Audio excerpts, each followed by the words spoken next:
Olá, gente do Coração Verde e Amarelo, em mais uma edição do Jornal Folha do Brasil, nosso compromisso, o compromisso do canal Folha do Brasil com a verdade e com o Brasil, com a propagação do que o nosso país tem de melhor. Acompanhe o canal Folha do Brasil, nossos comentaristas, e também você pode apoiar clicando em Seja Membro. E ainda, não esqueça, inscreva-se em nosso canal, clique no sininho das notificações e é muito importante que você compartilhe no WhatsApp, nas suas redes sociais, a edição de hoje do Jornal Folha do Brasil. Só assim, com a sua participação, as boas notícias do nosso país, o compromisso com a verdade vai cada vez mais longe. Vamos agora às principais notícias da edição de hoje do Jornal Folha do Brasil. E a nova Previdência entrou em vigor nesta terça-feira, 12 de novembro, com a estimativa de economia de até 800 bilhões de reais em 10 anos. Uma das principais conquistas do governo Bolsonaro e do país e que já vem fortalecendo a imagem do Brasil para a atração de novos investimentos. Gostaria de dar uma ótima notícia. Habilitação de mais 13 plantas frigoríficas para exportarem para a China, disse hoje a ministra da Agricultura, Tereza Cristina. Mais 13 estabelecimentos produtores de carne do Brasil receberam aprovação agora para exportar também à China. A informação foi confirmada em mensagem no Twitter da ministra da Agricultura, Tereza Cristina, que ontem anunciou outras unidades frigoríficas habilitadas para exportação para a Arábia Saudita. Mais uma excelente notícia. O presidente Jair Bolsonaro assinou ontem a medida provisória extinguindo, a partir de 1º de janeiro de 2020, o seguro obrigatório de danos pessoais causados por veículos automotores de via terrestre, o chamado DPVAT. De acordo com o governo, a medida tem por objetivo evitar fraudes e amenizar os custos de supervisão e de regulação do seguro por parte do setor público, atendendo a uma recomendação do Tribunal de Contas da União. Pela proposta, os acidentes ocorridos até 31 de dezembro de 2019 continuam cobertos pelo DPVAT. A medida provisória não desampara os cidadãos no caso de acidentes, já que, quanto às despesas médicas, há atendimento sem custo e universal na rede pública por meio do SUS. Para os segurados do INSS, também há a cobertura do auxílio-doença, aposentadoria por invalidez, auxílio-acidente e de pensão por morte. O Parque Nacional do Iguaçu realizou no último domingo, dia 10, o Cataratas Day, evento comemorativo do aniversário da eleição das Cataratas do Iguaçu como uma das 7 maravilhas da natureza. Para celebrar a data, o parque convidou visitantes e turistas a publicarem selfies nas redes sociais com a hashtag Cataratas Day 2019. As 275 quedas de água com diferentes alturas, que chegam a ultrapassar 80 metros, chamam tanto a atenção de turistas que colocam o Parque Nacional do Iguaçu como o segundo mais visitado do Brasil. Em 2018, o local recebeu quase 2 milhões de visitantes no lado brasileiro e 1,5 milhão no lado argentino. Além das cataratas, a Amazônia, com parte de seu território no Brasil, também está entre os 7 lugares em que a natureza é única na paisagem. Com tudo isso, é claro que nós temos que apoiar o presidente Bolsonaro na ideia de fortalecer o turismo no Brasil. Entre as 7 maravilhas da natureza no mundo, 2 estão em nosso país. Isso é motivo de orgulho. E a Procuradoria-Geral da República informou que um pedido de prisão preventiva contra o recém-liberado e ex-presidente Lula será encaminhado ao Ministério Público de São Bernardo do Campo, onde é a residência fixa do petista.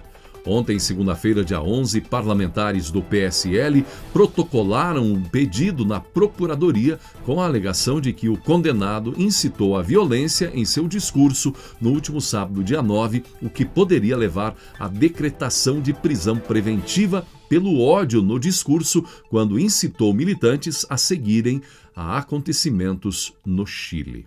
A verdade é que o discurso do ex-presidente deixou preocupado lideranças que o apoiam em função justamente disso, dessa incitação ao ódio. E placas e outdoors de apoio ao pacote anticrime estão sendo multiplicados Brasil afora. O presidente Jair Bolsonaro e o ministro Sérgio Moro seguem demonstrando gratidão ao apoio. Mesmo que os índices de criminalidade venham caindo, a sociedade sofre drasticamente e diariamente nas mãos dos bandidos, nas ruas e fora delas. Nosso papel é diminuir cada vez mais a guerra que vivemos e ainda perdemos no Brasil. Grato pela consideração, escreveu o presidente. Parabéns aos municípios e aos cidadãos que estão bancando a divulgação. Não é robô, não é milícia ou milícia, é gente mesmo, é brasileiro de coração verde e amarelo querendo o bem para o Brasil e contrariando todos aqueles empenhados em defender bandidos e criminosos, coisas tipo os ministros que entre o povo de bem e os bandidos optam pela presunção de inocência. E o vice-presidente Hamilton Mourão participou, nesta terça-feira, 12 de novembro, do Fórum Brasil-África 2019, realizado em São Paulo, onde enfatizou os laços entre o Brasil e os países do continente africano, bem como a possibilidade de um desenvolvimento de forma sustentável e vantajosa para todos. Certamente o Brasil tem laços importantíssimos com o povo do continente africano e as parcerias devem ser fortalecidas, mas de modo diferente do sistema de privilegiamento ideológico implementado nos últimos governos, o que prejudicou o Brasil, como vimos com Angola, que ao lado de Cuba e Venezuela, aqui nas Américas, Angola aparece como devedora de empréstimos concedidos pelos governos petistas. 18 estados serão os beneficiados com 118,3 milhões de reais do Ministério da Educação, MEC, para implementar o ensino médio em tempo integral. Os recursos são destinados a obras, compra de equipamentos ou despesas de custeio, como energia elétrica e água, por exemplo. Os recursos são a segunda parcela do Programa de Fomento ao Ensino Médio em Tempo Integral. A primeira foi liberada ainda em novembro de 2018. Ao todo, são 1.027 escolas que já participam da iniciativa. As instituições de ensino participantes possuem uma carga horária superior a 35 horas semanais ou 7 diárias. A carga horária do ensino médio não integral no Brasil é de 20 horas semanais, 4 horas por dia. Com a reforma do ensino médio, aumentará para 25 e 5, respectivamente. E nesta quarta, dia 13, em Brasília, temos o início do encontro do grupo BRICS, que reúne Brasil, Rússia, Índia, China e África do Sul. E depois da visita do presidente Bolsonaro à China, agora o presidente da China, Xi Jinping, vem ao Brasil participar da cúpula do BRICS. Aqui ele manterá conversas bilaterais com outros líderes mundiais e assinará acordos de cooperação. A visita ocorre menos de um mês depois de o presidente Jair Bolsonaro visitar a China. A ideia é aprofundar o intercâmbio, a confiança política e ampliar a cooperação em diversas áreas. Na visita de Bolsonaro à China, foram assinados acordos e memorandos de entendimento nas áreas de política, ciência e tecnologia e educação, economia e comércio, energia e agricultura. Temos na China o primeiro parceiro comercial e me interessa muito fortalecer esse comércio, bem como ampliar novos horizontes. Hoje podemos dizer que uma parte considerável do Brasil precisa da China e a China também precisa do Brasil, afirmou o presidente Bolsonaro durante a visita à China. Em declaração conjunta, os dois presidentes expressaram a determinação de ampliar o comércio e diversificar o intercâmbio de produtos, bem como cooperar com as políticas de desenvolvimento e investimento, como o Programa de Parceria de Investimento do Brasil e a iniciativa do Cinturão e da Rota da China. A China foi em 2018 o maior parceiro comercial do Brasil. No ano, o fluxo de comércio entre os dois países alcançou a marca de 98,9 bilhões de dólares. O país asiático também é um dos principais investidores em áreas cruciais como infraestrutura e energia. Inclusive, o presidente foi criticado por alguns que até o apoiaram na eleição ou nos últimos meses, questionaram com relação a essa aproximação com a China. Mas a verdade é que nesse momento o Brasil tem que ser bairrista. Nós precisamos de investimentos aqui, de dinheiro lá de fora aqui. A China precisa de nós. E quando a China adquire nossos produtos, fortalece o agronegócio, fortalece a nossa indústria, fortalece o nosso país. Recursos vêm para cá. E com isso, o nosso povo sai fortalecido, já que todos acabam ganhando. E assim, o Brasil, sendo mais bairrista, procurando também olhar, deixar de lado questões ideológicas, o Brasil consegue avançar e crescer. Nós precisamos disso. Parabéns ao presidente Bolsonaro e certamente esse encontro aqui no Brasil com o BRICS vai mais uma vez fortalecer as intenções do Brasil em atrair mais investimentos. Integrantes da equipe que trabalha pela saída do presidente Jair Bolsonaro do PSL e a criação de um novo partido acreditam que as 500 mil assinaturas necessárias para a criação de um novo partido devem ser entregues até março de 2020 ao Tribunal Superior Eleitoral. Isso é, elas serão alcançadas, atendendo um importante requisito: tirar o partido do papel a tempo de lançar candidatos à disputa eleitoral municipal em 2020, possibilitando que a Justiça Eleitoral aprove a legenda 6 meses antes das eleições, até abril, por determinação, uma exigência legal. Com o anúncio do presidente Bolsonaro, certamente não faltarão assinaturas e apoiadores. Aliás, a eleição de Bolsonaro ocorreu muito mais por si próprio, pelo seu trabalho e sua sintonia com as pessoas de bem do Brasil, do que propriamente por questão partidária. A Caixa Econômica Federal anunciou nesta terça-feira, dia 12, a redução da taxa de juros do cheque especial de 8,99% para 4,99% ao mês. A Caixa anunciou ainda uma nova linha de crédito imobiliário indexado ao IPCA, com taxas a partir de 2,95% ao ano, mais IPCA, representando uma parcela 40% menor em relação ao financiamento indexado ATR.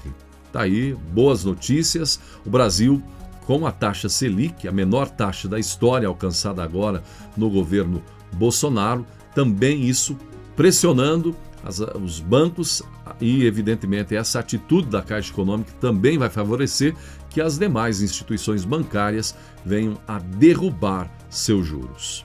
E nesta terça-feira, Sérgio Moro, ministro da Justiça e Segurança Pública, teceu críticas ao modo com que as mensagens de procuradores da Operação Lava Jato, roubadas no Telegram, estão sendo divulgadas pelo site panfletário The Intercept Brasil. Durante a entrevista à Rádio Bandeirantes, Moro classificou como sensacionalismo o que vem sendo noticiado por parte da imprensa brasileira. O que houve foi um hackeamento criminoso, uma invasão criminosa de celulares dos procuradores. Foi uma divulgação de mensagens cuja autenticidade até hoje não foi demonstrada, com absoluto sensacionalismo, coisas exageradas que mostram um desconhecimento da prática jurídica. Apesar de alguns se vangloriarem por isto, a meu ver, existe apenas uma divulgação de supostas mensagens obtidas por meios criminosos para anular condenações de pessoas que cometeram crimes graves de corrupção. Não vejo como isso possa ser positivo para qualquer pessoa de bom senso, disse Moro. Só não vê quem não quer, gente. Um serviço criminoso realmente por parte de hackers e desse site Intercept. Se isso não é terrorismo, é o que então? Tentativa clara de prejudicar o trabalho de autoridades que têm um maciço apoio da população na busca de deslegitimar o trabalho contra a corrupção feito pela Lava Jato, por exemplo, por autoridades como Sérgio Moro ou Dallagnol, e visando favorecer criminosos, isso sim. E a decisão do STF, falando nisso, em derrubar a prisão em segunda instância, despertou a fúria dos brasileiros de bem. Mas, se essa foi a principal, outras decisões nos últimos anos têm feito a população criar repulsa, especialmente a determinados ministros, como é o caso de Gilmar Mendes, sobretudo pelos inúmeros políticos que receberam dele o alívio, principalmente em relação a prisões e outros procedimentos. Assim, ele é visto como o maior representante da impunidade. Além da hashtag, o movimento visto nas redes sociais pede que o presidente do Senado, Davi Alcolumbre, coloque em pauta nas discussões o pedido de impeachment de Gilmar Mendes. A hashtag que anda correndo as redes sociais é hashtag impeachment Gilmar Mendes. Vai dar muito o que falar, o movimento é grande nas redes sociais e o negócio é aguardar para ver, mas certamente isso deve também causar fúria no seu ministro Gilmar Mendes também, que em outras oportunidades manifestou indignação contra o povo brasileiro que apoia Sérgio Moro, apoia a Lava Jato, apoia o movimento anticorrupção. Chegamos ao final do Jornal Folha do Brasil de hoje com o convite: seja membro do nosso canal, apoie o canal Folha do Brasil, inscreva-se e compartilhe mais essa edição do Folha do Brasil. Um grande abraço, gente. Que Deus abençoe a você e a sua família. E até a próxima edição do Folha do Brasil, o seu jornal.